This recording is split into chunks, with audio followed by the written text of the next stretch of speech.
والصلاة والسلام على أشرف الأنبياء والمرسلين نبينا محمد وعلى آلہ وصحبہ اجمعین، اما بعد۔ صدر مجلس، مہمانان خصوصی، عزیز سامعین و سامعات، آج کے اس بابرکت محفل میں میری تقریر کا عنوان ہے تعمیر سیرت میں والدین کا کردار۔ شخصیت کی تعمیر و ترقی کا انحصار صحیح تعلیم و تربیت پر ہے۔ صحیح تعلیم و تربیت کا سرچشمہ والدین کا گود ہے۔ یہیں سے بہت کچھ سیکھتے، بنتے اور نکھرتے ہیں۔ یہی ان کا پہلا مدرسہ ہوتا ہے۔ یہی سے ان کی تعلیم و تربیت کا آغاز ہوتا ہے۔ یہ علم ایسا مضبوط ہوتا ہے جو زندگی بھر تازہ رہتا ہے۔ لہٰذا والدین اپنی بچوں کی تعلیم و تربیت اور سیرت سازی پر ابتدا ہی سے توجہ دے تو وہ ہونہار اور تربیت کے زیور سے آراستہ ہو کر نہ صرف خاندان اور والدین کے لیے مفید ہوں گے بلکہ تمام قوم و ملت کے لیے فائدہ مند ثابت ہوں گے۔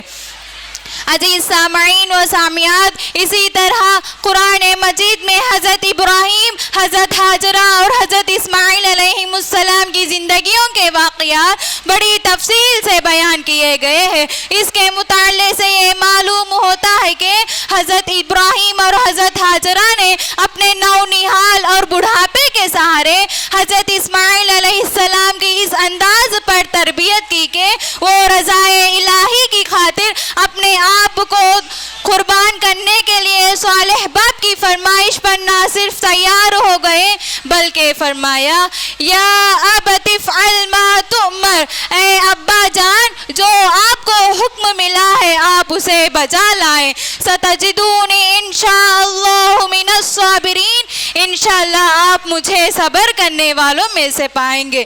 اسی طرح حضرت موسیٰ اور عیسیٰ علیہ السلام کی تعمیر سیرت میں ان کی والدہ محترم کا اہم رول رہا۔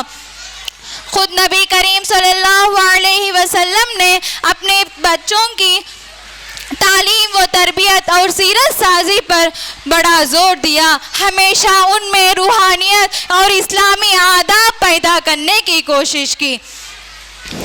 محترم سامعین و سامعات، والدین بچوں کی تربیت کے لیے والدین کی تربیت نہایت ضروری ہے۔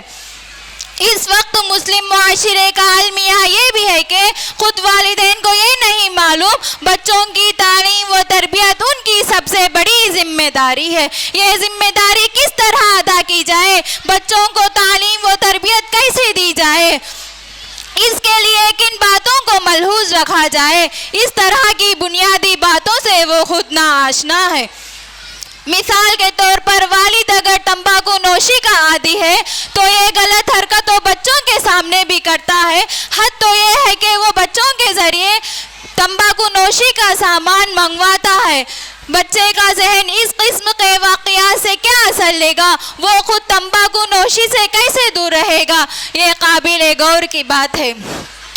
لہٰذا والدین پر ضروری ہے کہ سب سے پہلے وہ اپنی اصلاح کریں، پھر نئے نسل کی تیاری کریں جن کا مستقبل ان کے ہاتھوں میں ہے۔ ان کی تربیت اس انداز میں ہو کہ ان میں اچھے اخلاق پرواں چڑھے، مثبت عادتیں پیدا ہو، اچھائی برائی کی تمیز، نیکی و بدی کا شعور پیدا ہو، خدمت خلق کو ان کی فطرت بن جائے۔ آخر میں اللہ تعالیٰ سے دعا ہے کہ اللہ تعالیٰ تمام والدین کو بچوں کی صحیح تعلیم و تربیت پر توجہ دینے اور اس کے لیے مفید ذرائع اختیار کرنے کی توفیق عطا فرمائے۔ آمین یا رب العالمین۔ وآخر الدعوانا ان الحمد للہ رب العالمین، والسلام علیکم ورحمۃ اللہ وبرکاتہ۔